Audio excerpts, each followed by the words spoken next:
Buen día, estimados colegas, para continuar entonces con las clases y las presentaciones de los estudios contrastados que estamos ofreciéndoles a través de Servimagen 2010. Vamos en esta oportunidad a hablar acerca del tránsito intestinal, ya habiendo visualizado en la primera intervención, en la primera clase, los medios de contraste, la clasificación positivo-negativo. En la segunda clase tuvimos la oportunidad de hablar sobre esófago, estómago y duodeno, y en esta oportunidad continuamos con el intestino delgado en sus tres porciones, como lo son el duodeno, el yeyuno y el ilion. Es todo lo que corresponde al intestino delgado. Pero bueno, ¿qué es un tránsito intestinal? Un tránsito intestinal no es más que un estudio imagenológico que utiliza un medio de contraste para planificar precisamente el intestino delgado y poderlo visualizar en las radiografías en las diferentes proyecciones, y que ésta nos permita evaluar su morfología en busca de posibles patologías que pudieran encontrarse en dichas proyecciones. ¿Cuándo está indicado un tránsito intestinal? Cuando un paciente tiene el síndrome de la mala absorción, que es decir, una persona que come en abundancia y no pareciera asimilar los nutrientes que tienen los alimentos. Pacientes que pueden manifestar masas abdominales, tumores intraabdominales, una absorción intestinal irregular e inflamación severa del intestino. ¿Y cuándo está contraindicado hacer este estudio? Bueno, cuando existe perforación del tubo digestivo, fístula tráqueo-esofágica, sospecha de ruptura del tubo digestivo. Estos son casos en los cuales está contraindicado realizar este estudio. ¿Cuáles son las ventajas que tiene el tránsito intestinal? Bueno, es un estudio no invasivo, es indoloro, no requiere sedación de ningún tipo y es de fácil realización. Por supuesto, es de fácil acceso para el paciente. ¿Qué desventajas pudiera ocasionar? Bueno, el uso de las radiaciones ionizantes siempre trae un riesgo inherente, sin importar la dosis, para desarrollar posibles patologías en el futuro, sobre todo la segunda y tercera generación, pero por supuesto que esto entra en el campo de las probabilidades, de los efectos probabilísticos, y el médico evalúa que aún teniendo ese riesgo, es más importante el estudio porque te beneficiaría en mucho mayor medida que este riesgo, pues como tal. Por supuesto, en este estudio no puedes tener una biopsia porque no es invasivo, simplemente es por la administración del medio de contraste para que desde el punto de vista de las imágenes diagnósticas poder tener precisamente una orientación acerca de las posibles patologías que puedas tener allí. Por supuesto que ya lo dije hace unas láminas atrás, que el intestino delgado está conformado por tres porciones importantes. La primera porción es el duodeno, que va desde la unión con el píloro en el antro duodenal, y luego continúa con el yeyuno, que es la porción más larga, y termina con la porción del íleon, que es la que precisamente conecta al intestino delgado con el intestino grueso en la unión que se conoce como unión ileocecal. Y luego, bueno, por supuesto tenemos el colon. En la preparación del paciente, bueno, el paciente no llega a un servicio, por lo menos no regularmente, y dice, vengo a hacerme un tránsito intestinal. Bueno, pase adelante y vamos a hacerle tránsito intestinal. Pues no, él debería ir unos días antes al servicio y pedir una cita, porque el paciente necesita tener una preparación previa para poder llegar el día precisamente a hacerse el estudio. Se le debe indicar al paciente que debe llegar con un ayuno de por lo menos 6 horas. Esto para evitar que hayan restos de comida en el estómago y en el intestino, precisamente el intestino delgado. El paciente debe quitarse la ropa, puede quedar en ropa interior sin ningún problema, siempre y cuando la ropa interior no tenga objetos metálicos que pudieran interferir con las imágenes o que pudieran agregar artefactos que no corresponden a la anatomía del paciente. Posteriormente se procede a la colocación del paciente en la camilla del telecomandado, es el equipo de radiología convencional que generalmente cuando hacemos estudios con contraste, estos equipos tienen fluoroscopia de manera de poder guiar de mejor manera. Sin embargo, en cualquier equipo de radiología convencional, así no tenga fluoroscopia, puedes realizar un estudio con contraste. Se le proporciona la papilla radiopaca, en este caso el medio de contraste varitado, para que el paciente la ingiera. Recuerden que antes de llegar a este punto es importante realizar una radiografía previa, que como les comenté en el video anterior, va a depender del médico con el que están trabajando. En el caso particular de mi experiencia, trabajé con médicos radiólogos a los que siempre les gustó hacer las radiografías previas de abdomen para los estudios, hacerlas de pie. Luego, cuando vamos al procedimiento, bueno, lo hacemos acostado normalmente, pero la previa, en el caso particular de mi experiencia, la hacía por recomendación de los médicos radiólogos de pie, porque ellos allí buscan, en caso de que haya alguna perforación de víscera, entonces haya aire libre en cavidad, que él busca por gravedad y se coloca precisamente en los hemidiafragmas. Ok, vamos entonces al posicionamiento. El paciente en decúbito supino o de pie para la radiografía previa, dependiendo el criterio médico con el que ustedes estén trabajando. Y bueno, el paciente en decúbito supino, el rayo central debe ir en la línea sagital media y al borde superior de las crestas ilíacas. Se debe utilizar un chasis 14×17 y una técnica sugerida es de 75 kilovoltajes y unos 40 miliamperes por segundo. Eso cuando trabajamos con equipos con dos valores. Exposición en apnea para evitar borrosidad cinética, es decir, artefactos por movimiento, por la respiración. Bueno, como les comentaba, lo primero que se debe realizar es una radiografía previa. Aquí tenemos, y vamos a repasar, como lo dije en los estudios anteriores, que las razones principales para evaluar o para deevaluar en una radiografía previa está para ver si no encontramos allí, antes de la administración de medio de contraste, aire libre en cavidad, podemos visualizar niveles hidroaéreos, algún objeto, un cuerpo extraño o que sugiera que no es parte de la anatomía de la región a evaluar, y por supuesto nos va a permitir fijar la técnica, la cantidad de kilovoltaje y miliamperaje que me van a garantizar una imagen de calidad durante todo el procedimiento. Los materiales a utilizar, por supuesto que va a ser el sulfato de bario, porque estamos haciendo estudios del tracto digestivo, y en el tracto digestivo generalmente utilizamos el sulfato de bario, a menos que se compruebe que el paciente tiene una perforación de víscera.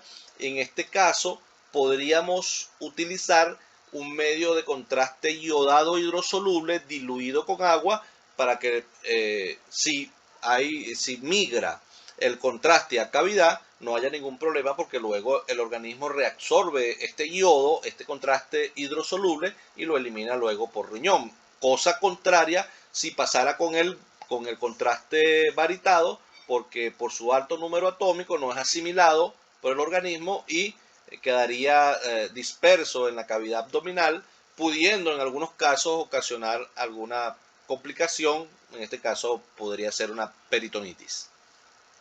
Tenemos por supuesto el sulfato de bario, el agua potable donde vamos a diluir el sulfato de bario, y la pajilla o pitillo donde por medio del cual el paciente va a ingerir el medio de contraste.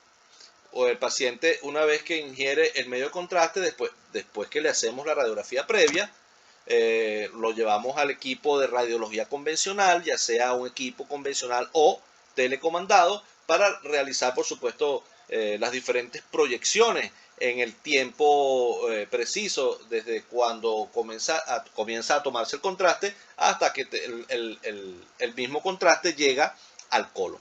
Es importante resaltar que este es un estudio que inicia precisamente al momento de ingerir el medio de contraste y que va a terminar cuando ese medio de contraste termina llegando a la unión iliocecal, es decir, al colon ascendente. Entonces, tenemos la radiografía previa, preparamos el medio de contraste, tenemos el equipo, la técnica ya precisa con la que vamos a trabajar. Inmediatamente le decimos al paciente que ingiera el medio de contraste en su totalidad. Todo el recipiente que tiene el polvo varitado diluido con el agua, eso hace unos 700 mililitros, 700 mililitros, y el paciente debe ingerirlo en su totalidad. Inmediatamente luego que el paciente ingiere en su totalidad el medio de contraste, vamos a la mesa de exploración y le hacemos una primera radiografía que es a los 0 minutos. ¿Por qué a los 0 minutos? Porque es inmediatamente cuando se toma el medio de contraste. Es una radiografía en AP para visualizar el estómago. Es decir, vamos a utilizar, podemos utilizar un chasis 10x12, pudieras utilizar un 14x14 o un 14x17, no hay ningún problema si estás trabajando con un digitalizador de imágenes, porque puedes editar y recortar la imagen para su presentación final. Si estás trabajando con radiología convencional, revelado con químico, cosa que ya es poco común en el mundo, pero pudiera suceder, depende de la región donde estés trabajando, debes utilizar chasis pequeño porque es una radiografía que es localizada precisamente a nivel del estómago.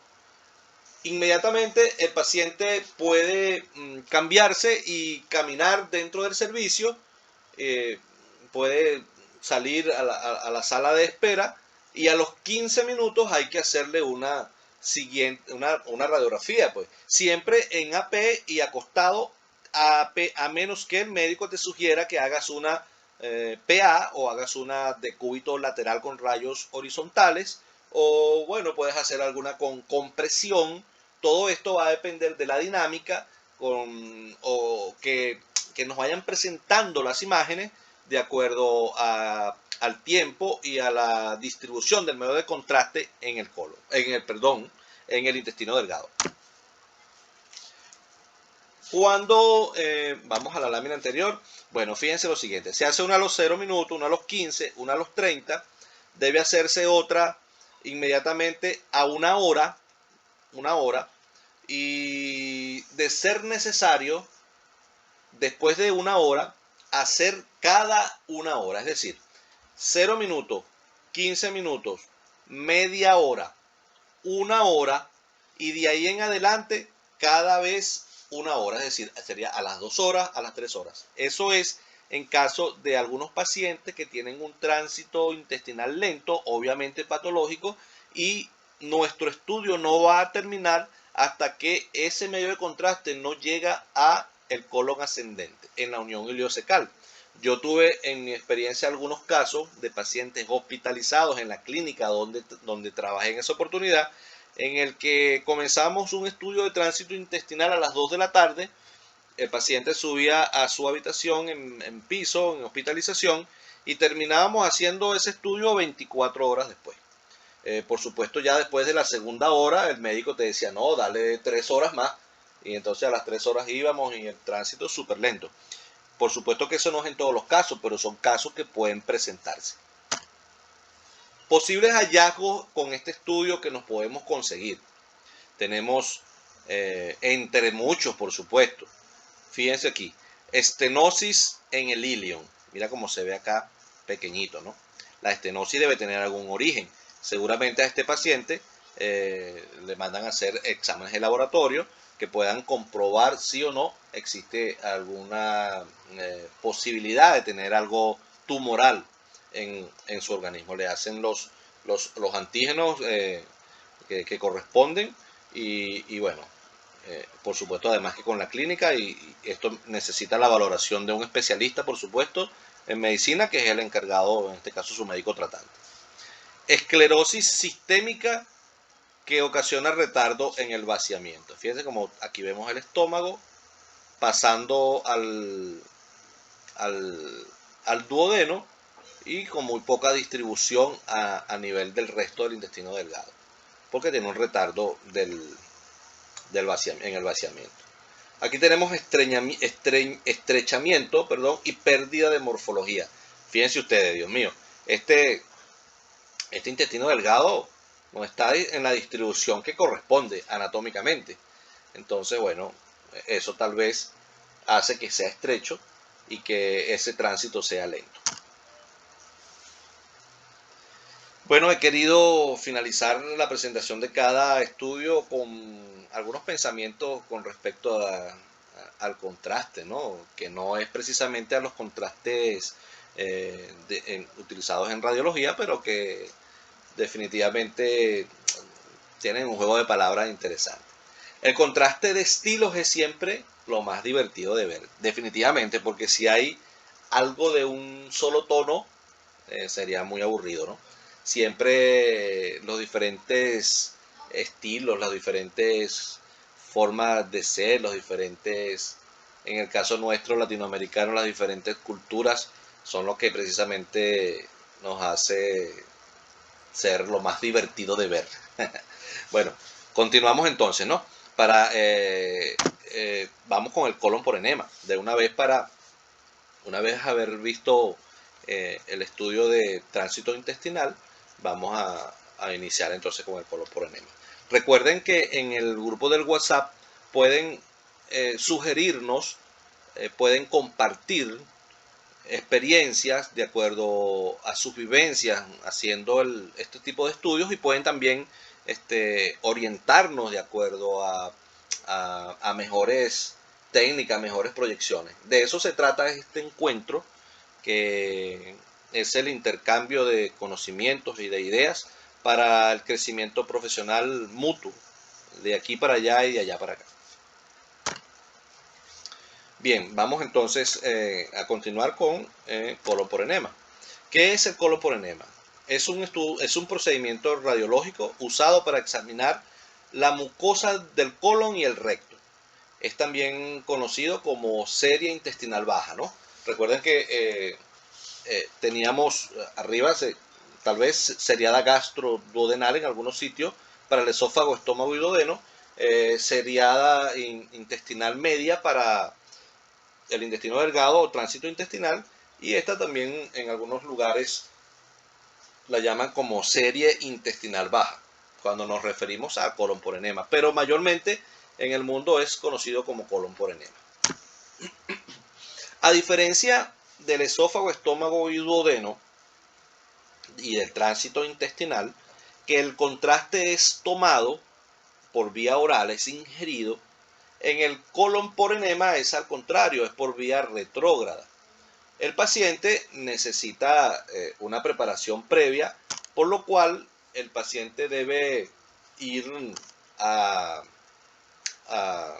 el centro de salud a pedir una cita donde se le va a indicar o se le va a dar unas indicaciones precisas en las cuales él debe ir en ayunas, debe tener una preparación con un laxante. Nosotros recomendábamos a los pacientes que a las 5 de la tarde del día anterior se tomara un laxante. Aquí tenemos uno en Venezuela que es el que nosotros usamos comúnmente, que se llama Colaite. Es un polvo que lo diluimos en 1 litro de agua y el paciente cada 1 hora se toma un vaso de agua hasta que concluya la totalidad del preparado. Este es un laxante que le va a permitir estar evacuando a partir de la noche anterior hasta la medianoche, y nos va a garantizar que haya una buena limpieza precisamente del intestino delgado y el intestino grueso, para que no hayan restos fecales que pudieran interferir con las imágenes. Y además con la calidad de las imágenes, y por supuesto con vayan a aparecer imágenes patológicas que no lo son. Por eso la importancia de la preparación previa del paciente. El paciente debe acudir a las 7, 8 de la mañana del día siguiente al servicio en ayunas totales para la realización del mismo estudio. ¿Cuándo está indicado este estudio? Este estudio está indicado para valorar si hay hemorragia intestinal baja, detección de cáncer o pólipos en el estómago. No, hubo un error aquí, disculpen. Detección de cáncer o pólipos, sospecha de diverticulitis y descarte de lesión obstructiva y enfermedad inflamatoria del intestino. Por supuesto, aquí lo tenemos, ¿no? Diverticulosis, aquí podemos ver estas imágenes, mira cómo se ve la diverticulosis. Pólipos, esto es un pólipo, mira cómo se ve acá. Es como una burbujita que sale allí a la parte externa del colon, sólido. Los divertículos son huecos, pudieran perforarse. Cuando hay enfermedad de Crohn, que esto es una colitis crónica, inflamación del colon de manera crónica. Cuando hay colitis ulcerativa. ¿Cuándo está contraindicado este estudio?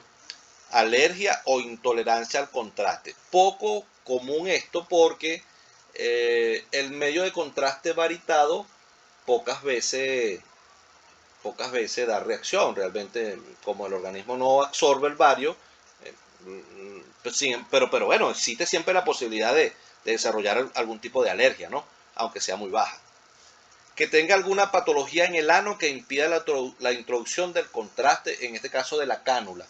Pudiera ser un paciente que tenga una fístula anorrectal, que bueno, el dolor le impida ser canulado el ano, y bueno, en este caso tendría primero que subsanar esa condición para luego proceder a hacer el estudio como tal. Y el colon, bueno, ya vimos la anatomía del esófago, el estómago, el duodeno, el yeyuno y el ilion.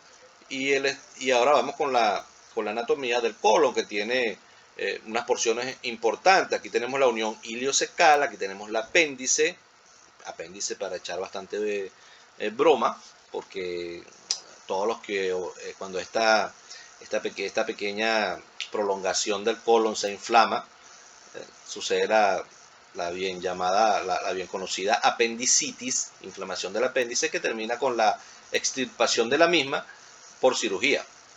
Luego tenemos el ciego, que es esta porción que está junto al ilion, la que se une al ilion por la unión iliocecal. El colon ascendente, siguiendo la trayectoria de las heces, ascendente. Luego venimos a la flexura hepática o ángulo hepático.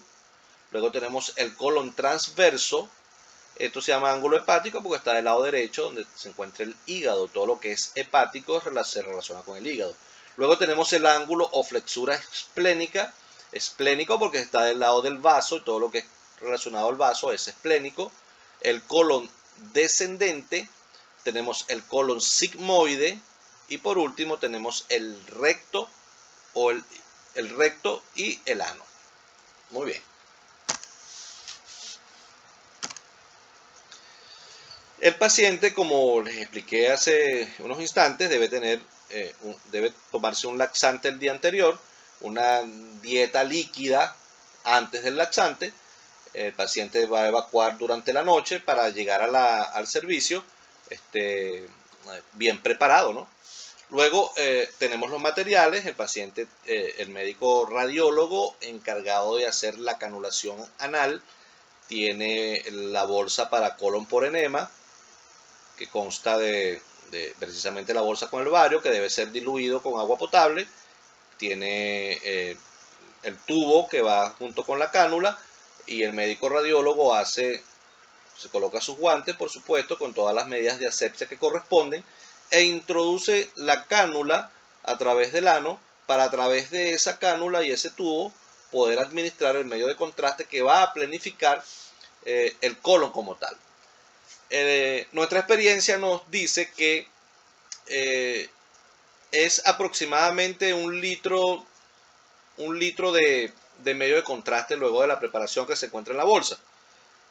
El médico radiólogo con la que yo más hice estos estudios introducía la mitad del medio de contraste, y esto le planificaba generalmente hasta la mitad del colon transverso. Es decir, ella ponía contraste varitado puro, o sea, diluido con el agua, hasta la mitad del colon transverso. En ese mismo momento, esta cánula que colocada por el ano tiene un balón que es llenado con aire para evitar que se salga, sobre todo en pacientes adultos mayores que tienen un poco de relajación del esfínter, por algunas, no todos por supuesto, en algunas por condiciones de edad, y entonces bueno, este baloncito ayuda a que no se salga la cánula. Porque fíjense lo que nosotros hacíamos y hacemos en el servicio. Al paciente, luego que está garantizado que tiene medio de contraste hasta la mitad del colon transverso, pinzamos el tubo para que no salga el medio de contraste que ya introducimos, y agarramos toda la bolsa en nuestras manos y le decimos al paciente que gire en su propio eje, que dé varias vueltas, ¿correcto? En este caso hacia la derecha, para tratar de esta manera, con esta maniobra, de que el medio de contraste se distribuya hasta el resto del colon. Luego que el paciente da 2 o 3 vueltas sobre su propio eje, la médico radiólogo procedía a introducir aire. ¿De qué manera? Volteaba la bolsa de manera que el bario que aún quedaba en la bolsa quedaba en la parte inferior, y el aire que estaba en la parte superior ella poderlo introducir. Esto es para dar un efecto de colon de doble contraste.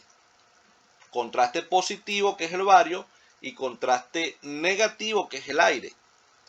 Una vez que ella introducía el aire, que ella tenía a bien medido introducir, algunas veces la medida que utilizaba era que el paciente comenzaba a quejarse de dolor. En ese momento ella paraba y comenzábamos entonces a hacer el procedimiento como tal, es decir, la toma de la siguiente radiografía con las diferentes proyecciones. El paciente en decúbito supino, centrado para hacer una radiografía de abdomen, y lo primero, hacíamos por supuesto proyecciones oblicuas, como los vemos acá, proyecciones en antero-posterior y postero-anterior. Bueno, ya sabemos, pero lo vamos a repetir, que lo primero que se hace es un abdomen simple. Dependiendo del médico radiólogo con el que trabaja, puede ser un abdomen de pie o acostado, indiferente. En el caso nuestro lo preferíamos de pie para las razones que ya yo les expliqué en los videos anteriores. Y bueno, lo primero que se hace luego de la administración del medio de contraste y de positivo y negativo, miren cómo se visualiza este colon con doble contraste, bario y aire en toda su extensión.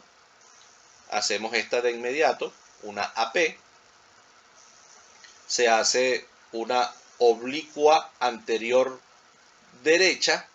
Fíjense lo siguiente, en los textos dicen que para visualizar el ángulo hepático,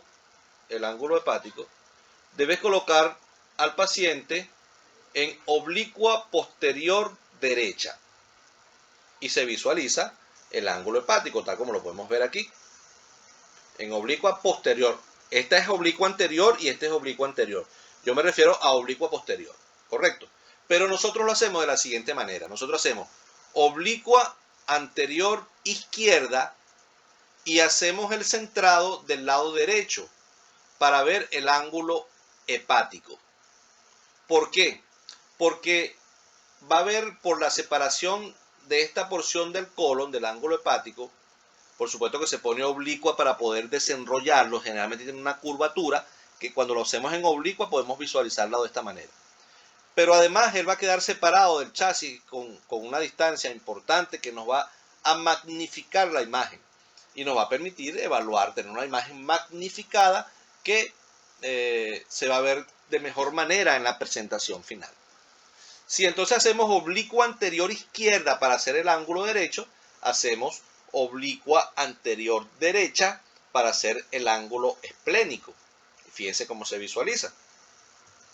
Entonces, es una manera sugerida. Si ustedes ya lo hacen de esta forma, está muy bien.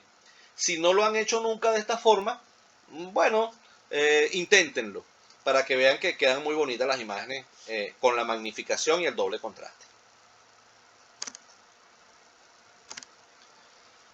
Se hace una AP de cúbito supino, se centra el plano sagital medio sobre las rejillas y se ajusta el centro del rayo incidente a la altura de las crestas ilíacas, tal como se muestra aquí. ¿Ves?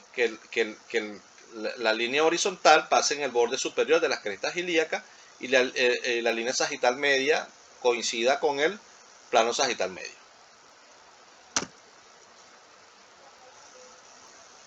Aquí vemos como, yo les decía, fíjate, oblicua posterior derecha, y aquí vemos, perdón, oblicua posterior derecha, pero lo está haciendo invertido. Y vemos el ángulo esplénico, ¿correcto? Porque también se va a ver, si lo hacemos de esta manera, también lo vas a ver magnificado.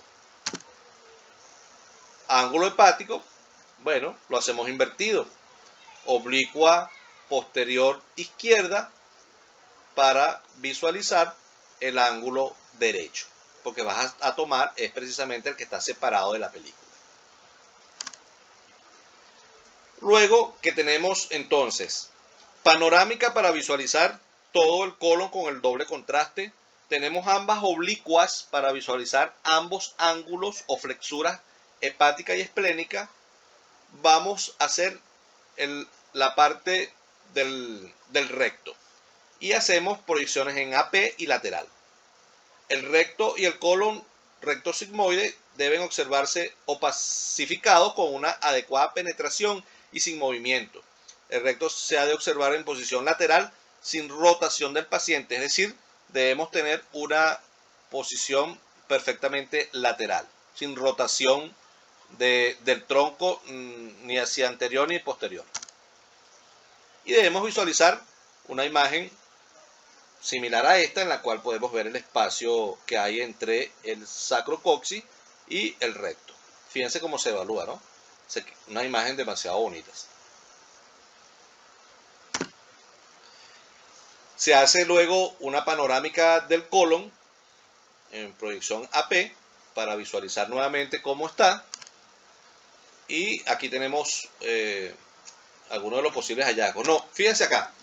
Esta es luego de que el paciente, esta imagen no corresponde, tiene mucho aire, pero la última imagen que se hace es una panorámica del colon después que el paciente va al baño. Se le retira la cánula, primero se le quita la pinza a la cánula para que el aire regrese a la bolsa y el medio de contraste que pueda regresar a la bolsa.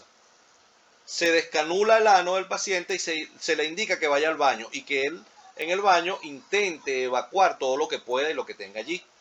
Luego que él haga ese procedimiento en el baño, regresa a la mesa de exploración y le hacemos una última radiografía que se conoce como radiografía de vaciamiento y que le va a permitir al médico radiólogo evaluar cuáles son las características del colon luego de la evacuación, si persisten algunas imágenes patológicas o no. Eso corresponde al criterio médico. Posibles hallazgos que nos podemos encontrar acá, ¿no? Fíjense cómo hay una diverticulosis, bueno, increíble este paciente. Aquí tenemos un colon por colostomía, el paciente le hace, aquí tenemos la bolsa, o mejor dicho, la conexión de la bolsa, paciente que le hicieron una colostomía y evacúa por allí, pues. A este paciente se canula precisamente en la colostomía y se planifica el medio de contraste, El colon por enema puede ser de doble contraste, enema y evacuado por ingesta o peroral, y colon por colostomía. Claro, el paciente que tiene la contraindicación de la colocación de la cánula rectal, puedes hacérselo, aunque no va a tener los mismos resultados rápidos como en este caso, se puede hacer con un colon por ingesta, es decir, que se toma el medio de contraste y hay que esperar a que él planifique el colon, después de unas 6-7 horas de haber ingerido el medio de contraste, para entonces hacerlo de esta manera. Aquí tenemos una colonoscopia invasiva totalmente. Aquí pueden tomar biopsia, por supuesto. Es una de las desventajas que tiene el colon por enema con respecto a la colonoscopia. Bueno, y aquí tenemos un cáncer de colon transverso. Fíjense que en forma de mordida de manzana, lo que les decía en un estudio anterior. Se ve solamente este paso muy delgadito por acá. Y esta es el engrosamiento del intestino, que solamente fíjate la luz pequeñita que está por allí, ¿no? Colon sigmoides, hay una proyección específica para colon sigmoide en el cual van a colocar al paciente en decúbito supino y luego le van a dar una oblicuidad hacia la izquierda de unos 25 grados. En vez de rotar 45 grados, ustedes van a rotarlo unos 25 grados y van a angular el rayo 15 grados caudales para poder de esta manera, con la oblicuidad del paciente de 25 más los 15 grados del rayo de manera cefálica, perdón, creo que les dije caudal, pero no, es cefálica, el paciente va a tener una imagen bastante libre del colon sigmoide. Recuerden, colon sigmoide, paciente oblicuo 25 grados con la incidencia del rayo con una angulación de 15 grados cefálicos. Aquí tenemos otras proyecciones que pueden utilizarse, que es la decúbito ventral en una proyección lateral. Fíjense cómo se ven los niveles hidroaéreos en esta proyección. Y aquí tenemos la ampolla rectal en lateral. Y aquí tenemos una panorámica en fase de vaciamiento, como se los había explicado en la lámina anterior. Los contrastes simultáneos no solo son un curioso fenómeno óptico, sino que son el corazón mismo de la pintura. Aplica para el colon de doble contraste. Feliz tarde. Mañana compartiremos las siguientes clases de las vías urinarias.